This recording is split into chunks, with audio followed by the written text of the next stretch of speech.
ahora, hermano, una de las cosas que vemos así como un poquito, como en una nebulosa, digo yo, es las cosas que vendrán acá en el milenio.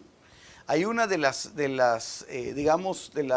acontecimientos que se dan aquí en el arrebatamiento que no es como muy claro, y es donde muchos pues estudiosos de la palabra han venido a hacer algunas teorías, algunas ponencias, algunas tesis con respecto a cómo la iglesia va a ser arrebatada.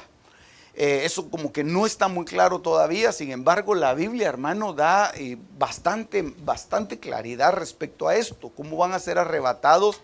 Ya vimos nosotros que la novia que sube va rodeada de 60 valientes, y estos valientes son los más que vencedores, que se les llama los vivientes también, que en Apocalipsis capítulo 8 se dice que vi un águila volar en el cielo. Estos son también los que salen arrebatados. Estos son los que son trasladados, transformados. Y luego de esto entonces empieza sobre la tierra un periodo tribulacionario, que empieza con una preparación para la tribulación de 5 meses, según Apocalipsis 9, 5 meses previo a la tribulación. Y en la tribulación pues ya se dan los eventos de los 2 testigos. La bestia se entroniza quiere entronizarse en el templo y se sienta en el templo de Dios. A la mitad de la tribulación es donde los judíos reaccionan, y entonces se empieza a ver una tremenda división en la tierra, a pesar de que ellos habían estado apoyando el gobierno de la bestia. Ahora pues ellos son los que le dan la espalda al gobierno de la bestia, y entonces en medio de todo esto se da la caída de Babilonia, que eso ya se da al final de la tribulación, de la gran tribulación, que estos son dos periodos, ¿verdad? La tribulación y la gran tribulación. Ok, esa es la tribulación y la gran tribulación. Es lo que le llama la angustia de Jacob, que estos son 7 años, 3 años y medio, 3 años y medio.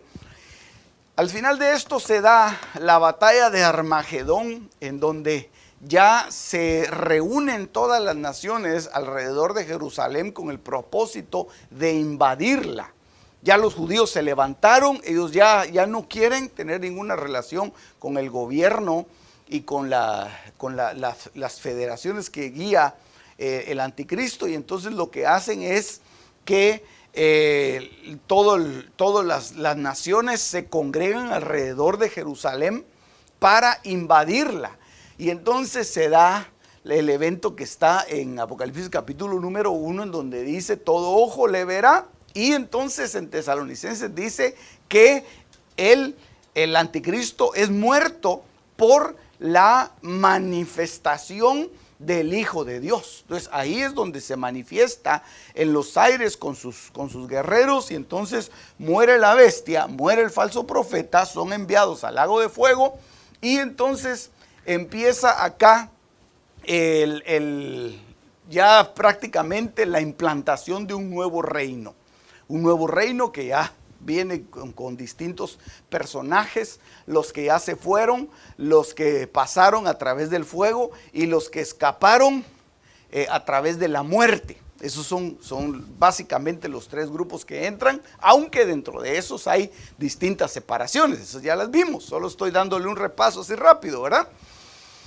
Y luego entonces aquí termina la primera resurrección. Y entonces bienaventurados aquellos que tienen parte en la primera resurrección. ¿Por qué? Porque ellos van a ser parte del reino eterno. Y el reino eterno empieza con los 1000 años establecidos en Jerusalén. ¿Sí? Ok. Eso vamos muy rápido, pero así es, ¿verdad? Lo hemos estado viendo. Muy bien. Voy a quitar esto de aquí porque me va a servir este espacio. Ok, aquí están los gobernantes. Se recuerda, los que van a gobernar con vara de hierro son las estrellas en la mano derecha del Señor, según Apocalipsis capítulo 1. Y aquí está la gloria de la novia y la gloria del novio, ¿verdad? El sol y la luna. Muy bien. Perfecto. ¿Estamos? Vaya. Ok. Muy bien, entonces vea este verso que está en 1 Corintios capítulo 15, verso 22. Dice, porque así como en Adán todos mueren, también en Cristo todos serán vivificados, pero cada uno en su debido orden. Cristo, las primicias, luego los que son de Cristo en su venida, entonces vendrá el fin, cuando Él entregue el reino al Dios y Padre, después que haya abolido todo dominio y toda autoridad y poder, pues Cristo debe reinar hasta que haya puesto a todos sus enemigos debajo de sus pies. Y el último enemigo que será abolido es la muerte. Entonces aquí se establece un reino, el reino del Hijo. El reino del Hijo, que es en el centro que habíamos visto, que es Jerusalén. Muy bien. Apocalipsis 25 dice, esta es la primera resurrección. Eso se lo puse ahí.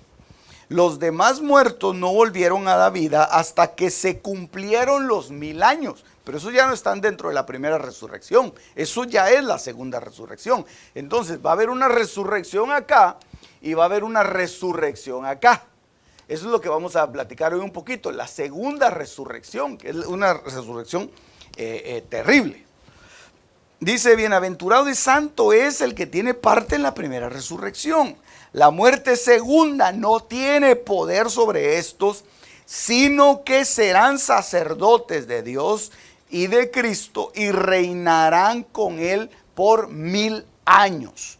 Entonces, ahí en Apocalipsis 26 dice que van a reinar, es decir, que van a ser reyes, porque son los reyes los que reinan, pero también van a ser sacerdotes. Eso dice el verso 6 ahí, ¿verdad? Van a ser sacerdotes.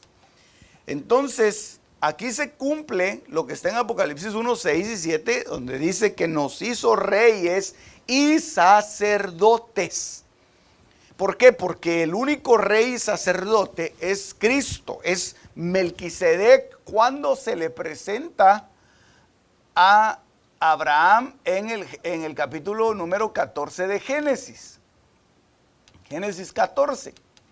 Se le presenta a Melquisedec. Dice rey de Salem, sacerdote del Dios Altísimo. Entonces él tenía las dos funciones. Ahora no se tienen las dos funciones y nunca se han tenido en la historia. Nunca se han tenido las dos funciones. Siempre ha habido una función de rey y una función de sacerdote. Aquí sí va a haber una función compartida de reyes y de sacerdotes, que es para los más que vencedores. Amén. Bye. Ok. El carácter del reino va a ser básicamente, aunque van a haber muchísimas otras cosas más. Primero va a haber justicia. La Biblia dice, Isaías capítulo 60, verso 21, eso apúntelo porque no lo voy a poner ahí en la pantalla. Los justos heredarán la tierra. Entonces, estos son los que entran acá en el milenio. Los justos heredarán la tierra. Isaías 60, 21, les dije, ¿verdad? Muy bien. Luego, Salmo 22, 28. Dice, porque de Jehová es el reino y Él regirá las naciones. Comerán y adorarán todos los poderosos de la tierra. Se postrarán delante de Él todos los que descienden al polvo. Entonces, esto habla, hermano, de un reino de obediencia. Este reino va a ser un reino de obediencia. Tercera característica, Ezequiel 43, 12. Esta es la ley de la casa. Sobre la cumbre del monte, el recinto entero, todo en derredor, será santísimo. He aquí que esta es la ley de la casa. Está hablando en Ezequiel del capítulo 40 al capítulo 43, habla del establecimiento del templo de Jehová en la ciudad santa. Y entonces, y está hablando, hermano, de una ley que sale de acá de la ciudad. Y la ley es santidad. Santidad, santidad, santidad. Ok, entonces va a gobernar con santidad. Y Isaías 42:3 dice: no quebrará la caña cascada, ni apagará el pábilo que humeare. Por medio de la verdad traerá justicia. Isaías 42:3. Entonces va a ser un reino de verdad. Yo he estado insistiendo mucho, hermano, en las características del reino, porque nunca antes ha existido un reino de esa forma. Dios lo quiso establecer en la cabeza llamada Adán, pero Adán falló. Entonces no se pudo establecer. No se pudo establecer, ese reino se echó a perder, se corrompió. Entonces ahora lo que está haciendo el postrer Adán es que está reestructurando lo que se perdió en el Edén, lo está reestructurando acá, en el reino eterno. Luego hablamos de plenitud, y esto es interesante, hermano, porque Joel capítulo 2, verso 28, es una profecía que dice, y usted la ha escuchado, dice: y sucederá que después de esto derramaré de mi espíritu sobre toda carne, y sus hijos y sus hijas profetizarán, sus ancianos soñarán sueños, sus jóvenes verán visiones. Entonces, eso fue el cumplimiento de Hechos capítulo número 2, cuando vino el Espíritu Santo, y entonces el apóstol Pedro se levanta y dice: estos no están borrachos como vosotros suponéis, sino que esto es el cumplimiento de la profecía que dijo Joel: derramaré de mi espíritu sobre toda carne. Entonces él estaba, hermano, en ese momentito abriendo la puerta del reino y trayendo esa profecía sobre la iglesia. Es decir, que los que están dentro del reino, nosotros deberíamos de ser el cumplimiento de Joel 2:28. El derramamiento del Espíritu Santo debería estar sobre nosotros. Por eso es que no puede haber una iglesia que no tenga derramamiento del Espíritu Santo. Algo le falta. ¿Qué le falta? Entrar al reino. Está parado en la puerta. Es como las etapas del reino, hermano. Dice que hay quienes solo van a ver el reino. Hay quienes solo van a entrar en el reino, pero hay otros que van a heredar en el reino. Entonces son 3 etapas diferentes. Entonces pueden ser 3 estaturas diferentes de la iglesia. Y los que heredan, o por lo menos desde los que entran hasta los que heredan, son aquellos sobre los cuales se cumple Joel 2:28, que ha sido derramado el Espíritu Santo sobre ellos. Entonces la iglesia de Cristo debe ser, hermano, llena del Espíritu Santo, porque aquí va a haber una plenitud de llenura. Aquí se va a cumplir esto, y aquí sí se va a cumplir, hermano, sobre toda, literalmente sobre toda carne. No solamente un cumplimiento espiritual, sino un cumplimiento literal, material. Va a haber un derramamiento del Espíritu Santo impresionante, que va a afectar o que va a beneficiar a toda carne que esté en ese momento sujeta acá. Amén. Entonces, por eso le puse ahí, la quinta característica del reino es plenitud. Entonces, ahí se va a ver una plenitud maravillosa. Y eso es un paso previo al reino del Padre. Al reino del Padre, porque aquí todavía falta algo, y ahorita lo vamos a ver, es donde hemos estado detenidos un poquito. Ok, entonces solo déjeme mencionarle la importancia que va a tener este centro que está aquí, porque en este lugar se va a establecer un templo. Y ese templo lo pudo ver Zacarías y lo pudo ver Ezequiel también. El que lo mira más claro y el que lo describe con medidas y con la forma en que se iba a estar efectuando todos los ritos, todas las situaciones que se dan ahí en el templo es precisamente el profeta Ezequiel. Y empieza desde el capítulo 40 hasta el capítulo 43. Dice el verso 2, solo este verso le voy a poner: en visiones de Dios, Él me llevó a la tierra de Israel y me puso sobre un monte alto, sobre el cual hacia el sur había una construcción parecida a una ciudad. Me llevó allá y he aquí había ahí un hombre cuyo aspecto era semejante al bronce, con un cordel de lino y una caña de medir en la mano.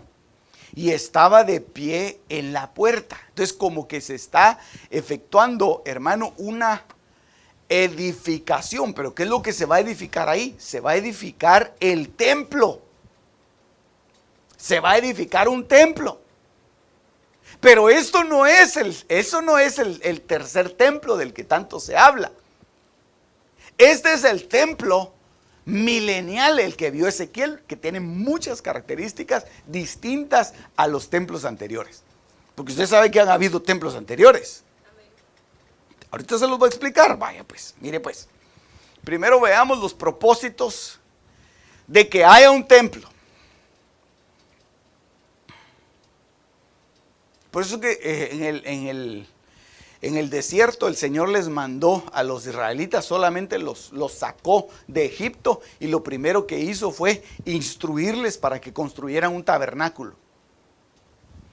Entonces, número 785 dice: cada fuente de plata pesaba 130 siclos y cada tazón 70 siclos. Toda la plata de los utensilios era 2400 siclos. En una versión dice shekels. Y eran 27.4 kilos. Conforme al ciclo, conforme a la medida del santuario. Entonces aquí mire hermano, tal vez no tendríamos mucho tiempo para hablar de eso, aunque sí es importante que lo mencionemos. Porque fíjese que mientras Israel estuvo en el desierto, ellos tuvieron que crear una nueva economía, porque ellos no estaban sujetos a la economía de Egipto. Ellos no estaban sujetos a la economía de Canaán porque ni siquiera habían llegado ahí. Entonces, una de las cosas que hizo Dios es que les entregó un nuevo templo para que ellos estuvieran centrados precisamente. Es que mire pues, es que no estamos hablando de dinero.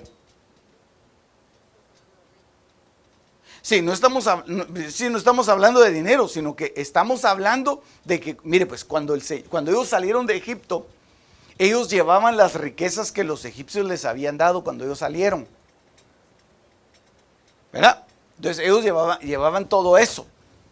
Es cierto que en el camino ellos hicieron un becerro de oro, porque Aarón les pidió que se quitaran todos los pendientes y entonces a las mujeres, y entonces de eso construyeron un becerro de oro, que al final de cuentas el Señor hizo que lo molieran y se los entregó como purgante, ¿verdad?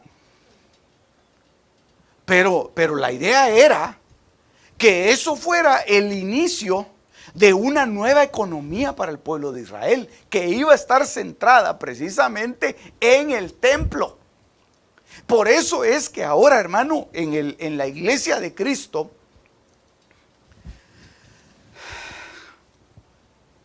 nuestra economía no depende de los factores, como dirían los economistas, de los factores exógenos. De los factores externos, sino que nuestra economía depende de el templo. De ahí es donde emana nuestra bendición. Ahí es donde emana nuestra bendición, hermano. Entonces, por eso es que el Señor al momento de establecer el templo, lo que hizo es que quería entregarle al pueblo una nueva forma de practicar o de trabajar con la economía. Traigan las ofrendas. Traed los diezmos al alfolí y haya alimento en mi casa. Y yo reprenderé por vosotros al devorador. Entonces lo que estaba haciendo es que en el templo se iba a centrar la economía y de ahí iba a salir la bendición para todo el pueblo de Dios. Entonces eso iba a ser el centro. Entonces el templo no tenía solamente un propósito religioso como se quiere ver. No, hermano. No, en todos los ámbitos todo estaba centrado en el templo. Ese era el propósito de Dios. Ese era el propósito de Dios. Y los israelitas, muchos lo tomaron de esa manera y lo entendieron así, pero conforme fue pasando el tiempo, se fue tergiversando este modelo económico que ellos traían, se fue tergiversando de tal manera que un día el Señor iba entrando en el templo y vio que en el templo tenían un gran comercio. No era esa la forma. Pero ellos traían el concepto de economía de templo. Ellos lo tergiversaron. Entonces, por eso es que había aquí, hermano, un shekel, una forma de medida que estaba basada precisamente en el santuario, en el templo de Dios. Aleluya. Yo escuché una vez un testimonio, y no es noche de testimonios, hermano. Ahorita vamos a seguir con el estudio, ¿verdad? Yo escuché una vez un hermano que dijo que él había orado en una iglesia por las ofrendas. Y entonces dice que la gente ofrendó, pero era una iglesia rural, era una iglesia muy pobre. Y entonces dice que él lo único que logró depositar en la ofrenda eran 2 billetes de 50 centavos. Todavía existían esos billetes, hermano, y allá en mi tierra, ¿verdad? Y cuando fueron a contar la ofrenda, esos no eran 2 billetes de 50 centavos, sino eran 2 billetes de 50 quetzales. Hubo como una transformación.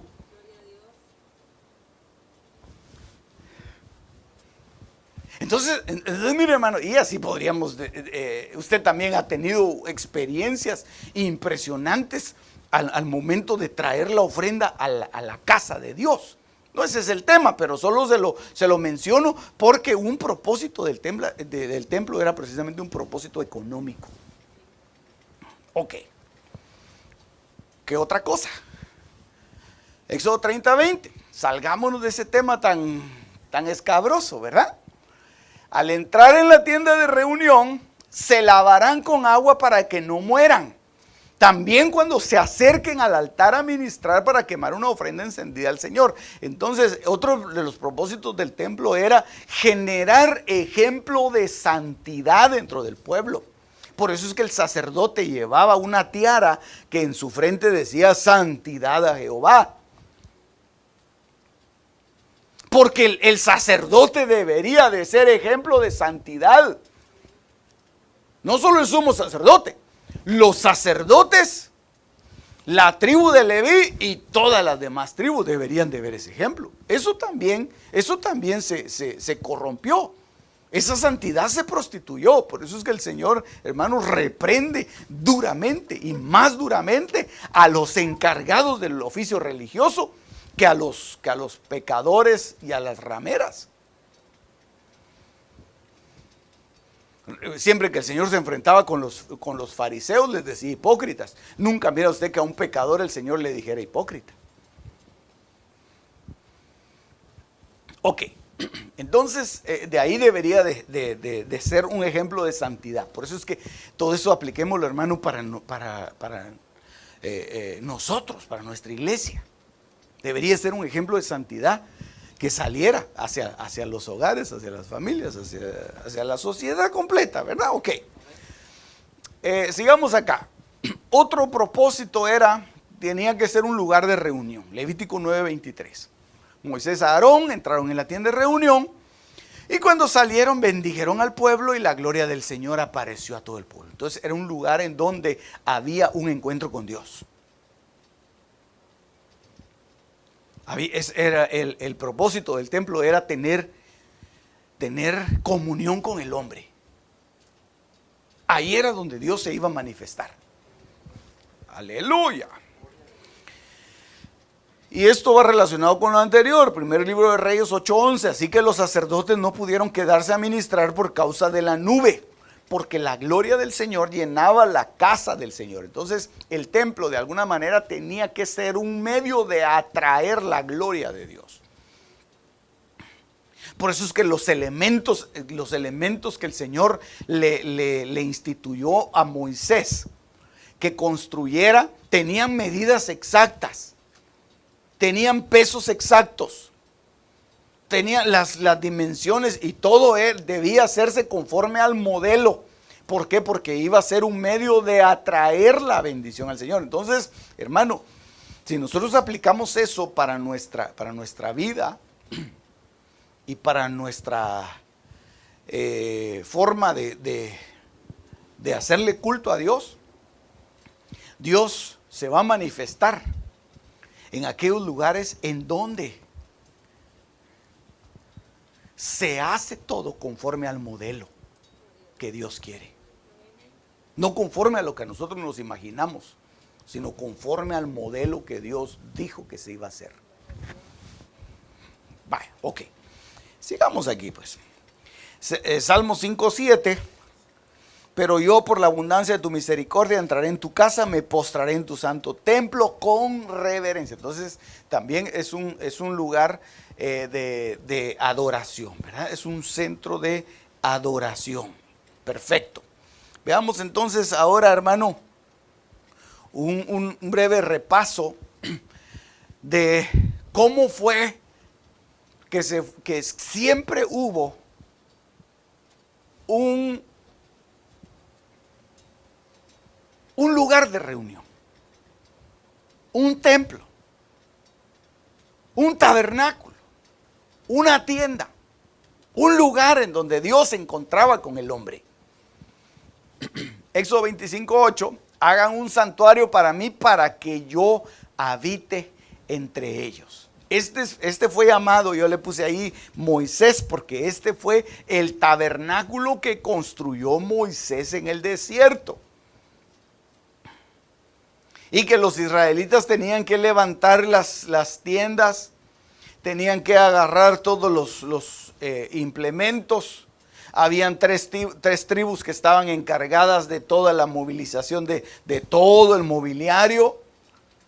La tribu de Coat, la tribu de Gersón y la tribu de Merari. Ellos eran los encargados, hermano, de hacer toda la movilización. Y entonces ellos guardaban las cosas. La nube se levantaba, ellos se levantaban también. La nube se movía y ellos caminaban hasta donde la nube los llevaba. Luego asentaban ahí el campamento. Pero eso era de alguna manera un templo móvil, temporal.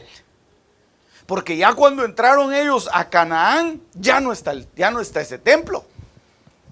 Ahora solo se menciona el arca.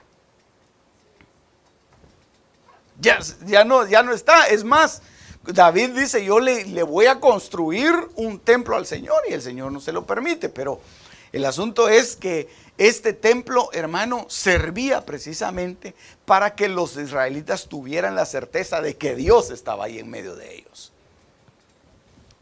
Aún la forma en que ellos acampaban, el centro era precisamente el templo. Por eso es que aquí debe haber un templo. Y es el que ve en Ezequiel capítulo 40.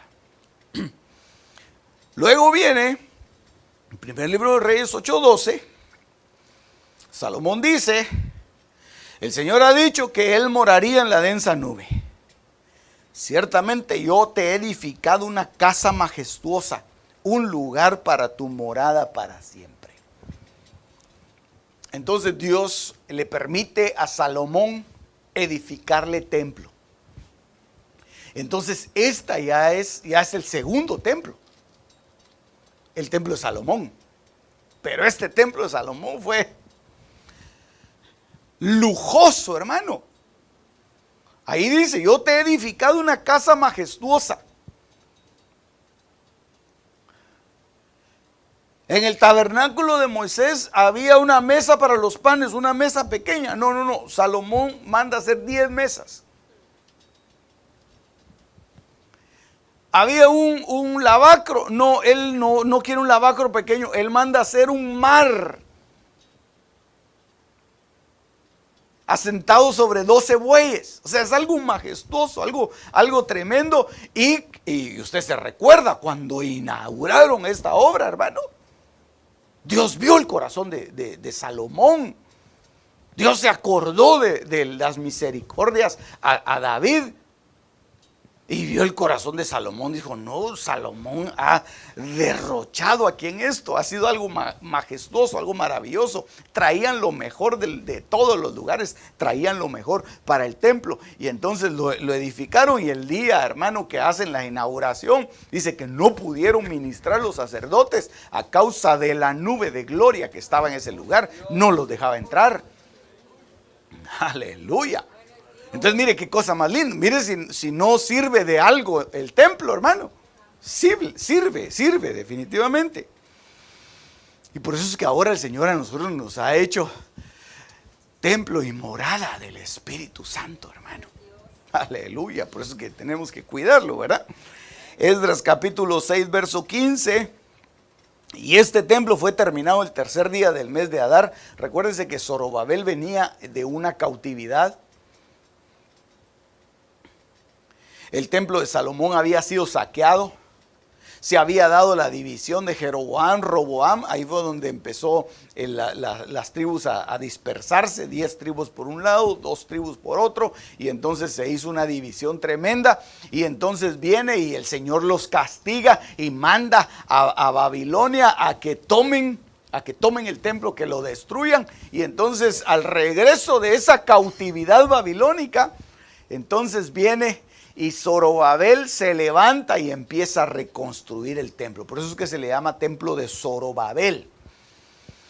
Este templo fue terminado el tercer día del mes de Adar. Era el año sexto del reinado del rey Darío. Y los hijos de Israel, los sacerdotes, los levitas y los demás desterrados celebraron con júbilo la dedicación de esta casa de Dios. Entonces ellos sabían, hermano, la importancia que tenía un templo. Ellos sabían la importancia. Por eso es que Nehemías, cuando le está dando la copa, cuando le sirve la copa al rey, el rey le dice, Nehemías, pero ¿por qué estás triste? Y él le dice, ¿por qué?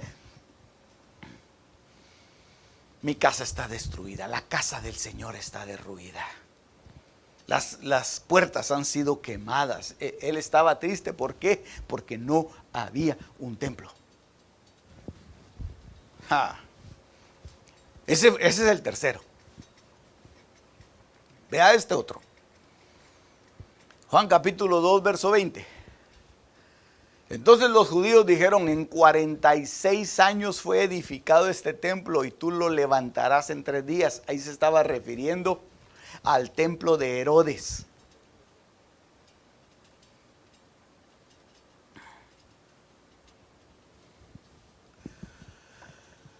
Aleluya. Yo tengo que hacer un dibujo, hermano, si no, no me voy a quedar tranquilo. Mire pues, el templo en el desierto, Moisés fue el primero que le mencioné, ¿verdad? Luego, Salomón, ¿sí? Salomón. Esto fue en el desierto. Esto fue en Canaán.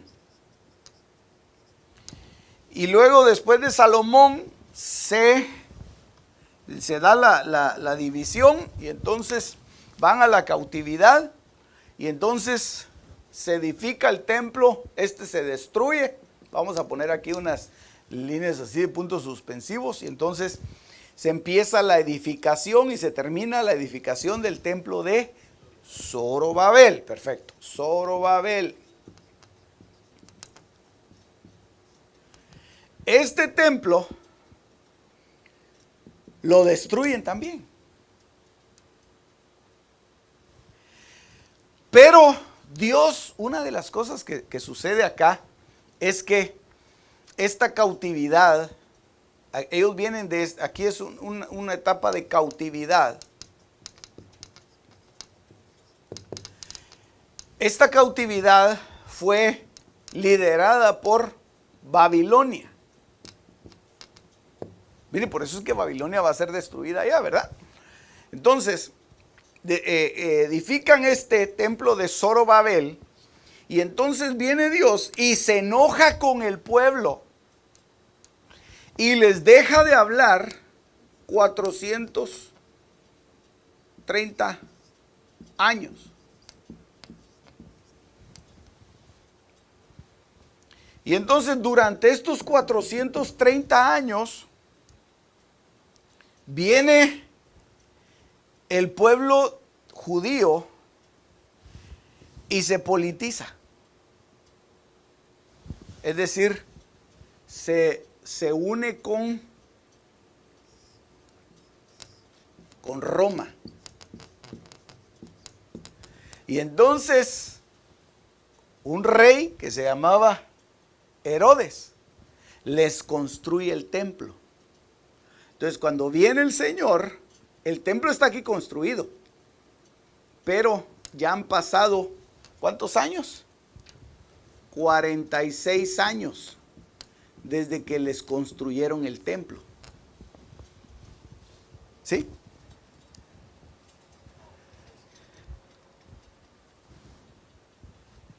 Y entonces el Señor le enseñan el templo de Herodes y él dice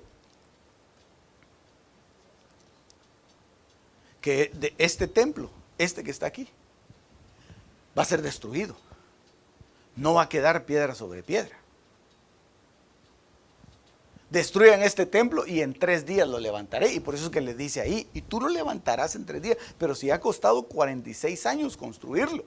Y entonces efectivamente ese templo lo destruyen. Se recuerda usted, en el año 70 llegó Tito, hermano, y lo saqueó y lo destruyó completamente. Entonces les destruye su templo. Entonces de ahí en adelante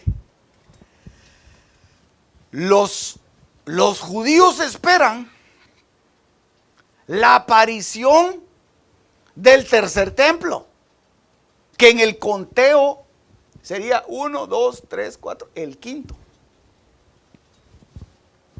¿Verdad? Y en ese templo van a suceder cosas. Ese templo todavía no se ha construido. Ese templo se tendría que construir acá.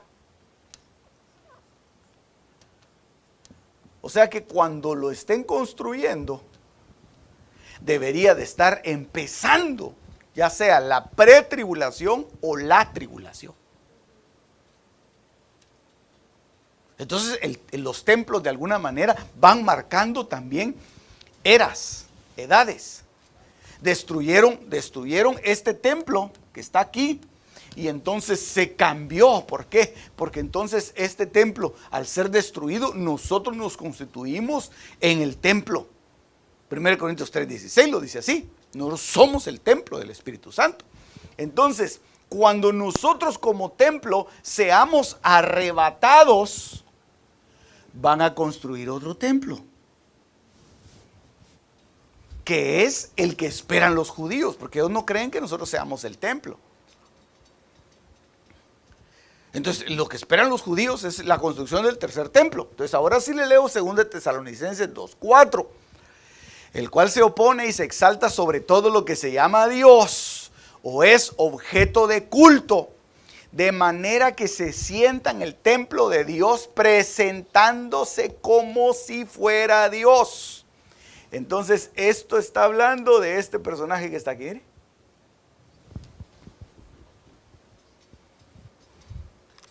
se sienta en el templo. Es decir, que ya había templo.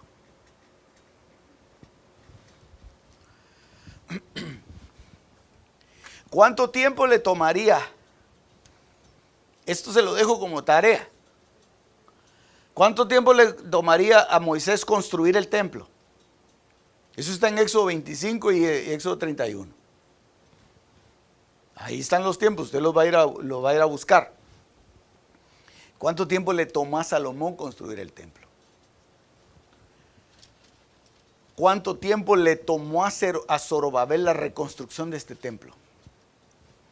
¿Y cuánto tiempo? Bueno, aquí ya está la respuesta, ¿verdad? Es la más fácil.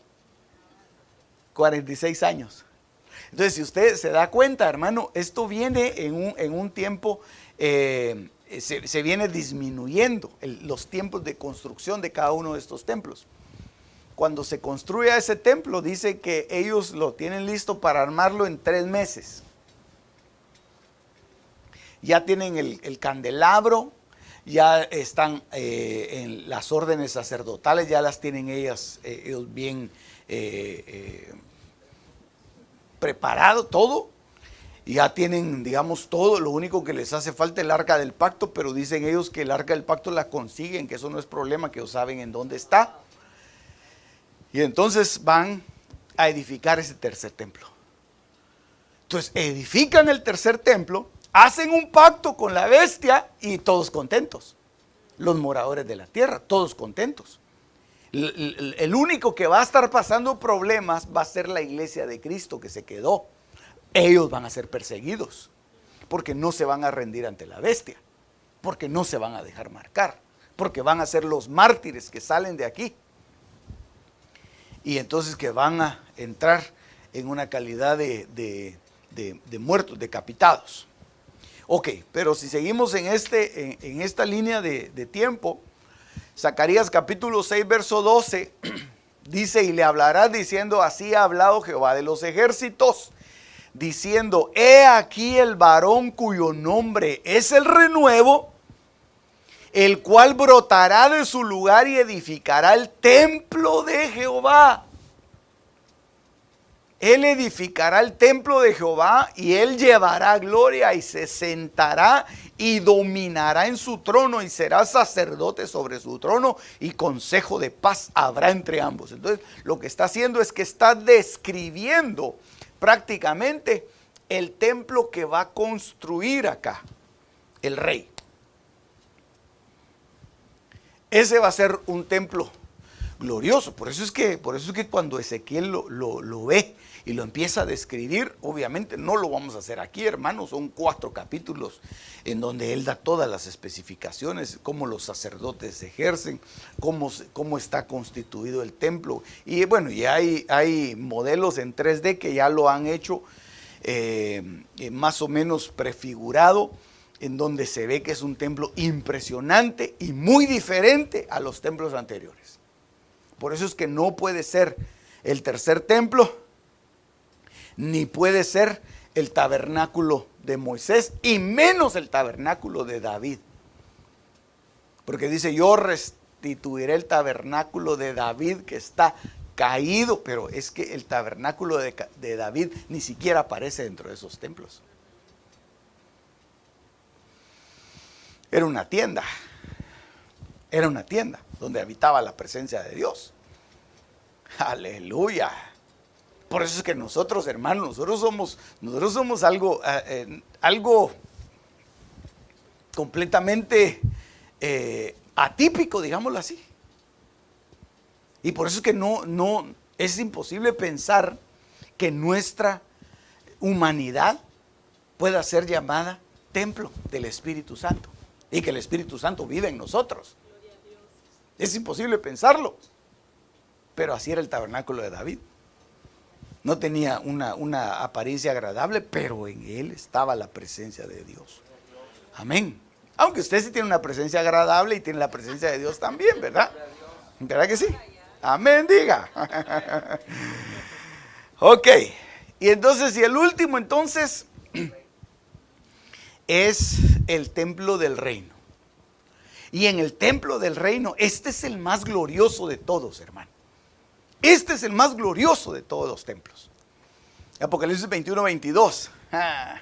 Y dice, y no vi templo en ella, porque el Señor Dios Todopoderoso y el Cordero son el templo de ella. Aleluya. Y ahí es donde vamos a vivir nosotros. Ahí es donde vamos a habitar nosotros, hermano. Entonces, todo esto que pasó aquí valió la pena para poder nosotros ser trasladados y ser puestos como algo importante dentro del templo de Dios. Al que venciere, dice la palabra, yo le haré columna en el templo. Es decir, que de entre los que están acá van a salir las columnas de ese templo precioso que está ahí, que es el Cordero de Dios. Bendito el Señor. Entonces, ve usted la evolución de estos 7 templos, es impresionante, hermano. Muy bien, veamos otra cosita acá. Cuando termina esto, acá, todo lo que gira alrededor del templo, y que yo ya le di todas las características de lo que va a haber alrededor de esto. Alrededor de esto va a haber, hermano, una nueva adoración, una nueva economía, una nueva forma de ejercer justicia, porque va a ser una justicia en santidad. Todo lo que yo le expliqué, que emana de aquí. A pesar de todo eso, las naciones se levantan. Las naciones se levantan. Por eso es que a Luzbel le dicen, perfecto eras en todos tus caminos, hasta que se halló en ti la iniquidad. Es decir, que él, hermano, estando en una condición de perfección, cayó. Entonces, por eso es que este va a ser un reino que va a emanar perfección, pero siempre hay dentro de eso los súbditos, los siervos y aún los valientes que están acá y los vivientes que sean trasladados van a tener siempre su voluntad y su albedrío. No vamos a ser robots. No vamos a ser convertidos, hermano, en cyborgs o en robots automatizados. No, vamos a tener voluntad. Voluntariamente vamos a hacer esto, pero muchos no lo van a hacer voluntariamente y se van a rebelar. ¿Por qué? Porque falta la última rebelión. Los que murieron aquí la bestia, el falso profeta, Babilonia cayó, fue reservada y le espera una destrucción, pero todavía la tenemos ahí aparte. Y entonces viene la última y gran batalla que se va a dar en todo el universo, en donde ya el Señor reúne todo y lo define. Aquí, es esa batalla que está ahí. Leámoslo. Apocalipsis 20, 27. Y cuando los 1000 años fueren cumplidos, ahí están, Satanás será suelto de su prisión. Y lo sueltan, hermano. ¿Para qué lo sueltan?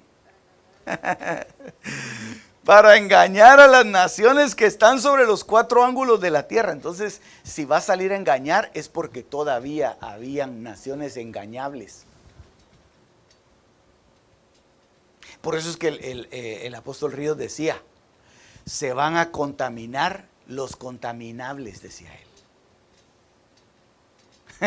Entonces, qué cosa más tremenda, hermano. Qué cosa más tremenda. Lo sale a engañar. Sale por toda la tierra. Es la última oportunidad que él tiene, como la última carta que él puede lanzar para ver si todavía logra derribar al Rey de Reyes y al eterno Dios. Es la última oportunidad que tiene. Entonces sale a engañar a las naciones y entonces, como él es experto en eso, hace buenas contrataciones. Ezequiel 28 lo dice. A causa de la multitud de tus contrataciones. fuiste echado del santo monte de Dios. Entonces aquí va a salir a engañar, no sé cómo los va a engañar, los va a contratar, les va a ofrecer un montón de cosas. Yo les prometo, yo les ofrezco, yo voy a asfaltar todas las carreteras, voy a meterle agua a todas las casas, qué sé yo, qué cosas les va a ofrecer, hermano. Y entonces se va a desatar la batalla más tremenda que nunca antes ha habido una batalla así.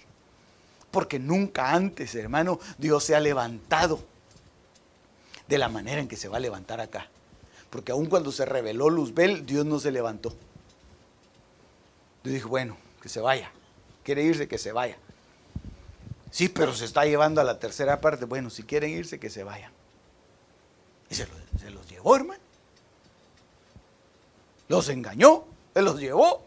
Y entonces Dios dijo, está bien, no hay problema. Se los lleve y de todas maneras me van a servir.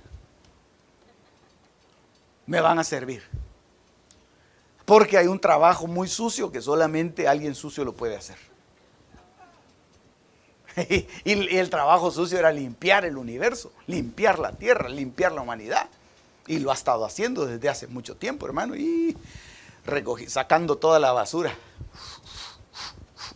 Aún el diablo, hermano, dentro de las iglesias se mete a sacar basura. Sí, se mete a sacar. Ese es el trabajo que él hace. Y lo hace bien. Entonces va a empezar aquí, hermano, y va a empezar a engañar, va a empezar a llevarse, a empezar a formar grupos, a polarizar. Y entonces dice que sale a engañar a los que están en los cuatro ángulos de la tierra, a Gog, a Magog, a fin de reunirlos para la batalla, el número de los cuales es como la arena del mar.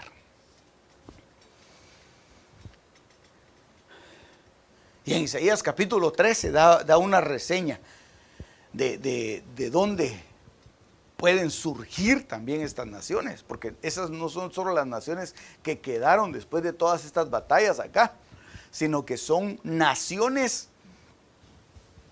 hasta lo último de los cielos. Estruendo de multitud en los montes, dice Isaías 13. Como de mucho pueblo, ruido de tumulto de reinos, de naciones reunidas. Jehová de los ejércitos pasa revista a las tropas para la batalla. Esa es la batalla de Jehová. Ahí es donde él se levanta, hermano, y empieza a llamar a sus valientes. Los que estén conmigo vamos a pelear. Y aquí dice, vienen de lejana tierra, de los postreros de los cielos, Jehová y los instrumentos de su furor para destruir toda la tierra. Aullad porque cerca está el día de Jehová, vendrá como asolamiento del Todopoderoso. Entonces, si usted se da cuenta, aquí la tierra todavía no se ha destruido. Al contrario, hermano, aquí en el milenio es una prosperidad impresionante. Pero entonces viene y se reúnen en Gog, Gog y Magog se reúnen, y entonces viene el Señor y pelea con ellos. Y el fin de la historia usted ya lo sabe, hermano. Ganamos nosotros. Aleluya. En una versión dice que vienen de los confines del horizonte, dicen en otras versiones. O sea, vienen desde muy lejos. Entonces acá, ya cuando Satanás es destruido, entonces ya se efectúa un juicio. Uno de los últimos juicios. Yo le he ido explicando los 7 juicios que vimos, que es el juicio eterno. Y ahora entonces se enjuician a los ángeles. Recuérdese que hay jerarquías angélicas. Bueno, yo no las voy a poner aquí, pero usted las conoce, ¿verdad? Pongámoslas pues. Serafines, querubines, ¿verdad? Los estoy poniendo en orden. Querubines, arcángeles, que son mayores que los ángeles, y los ángeles, que son los de más digamos, bajo rango, ¿verdad? Bajo rango. Ya de esto, pues ya dice el Salmo, creo que es capítulo 8, que dice que hiciste al hombre poco menor que los ángeles. Entonces, nosotros todavía estamos abajo de esto. Todavía acá estamos abajo de esto. Cuando ya somos trasladados aquí, entonces ya nos ponen en otra categoría. Ya nos ponen en otra categoría. Mire esto. 1 Corintios capítulo 6, verso 2. ¿O no sabéis que los santos, a eso se les llama santos también? No sé si le había dicho yo esto, pero estos sí se lo había dicho, ¿verdad? Estos son los santos.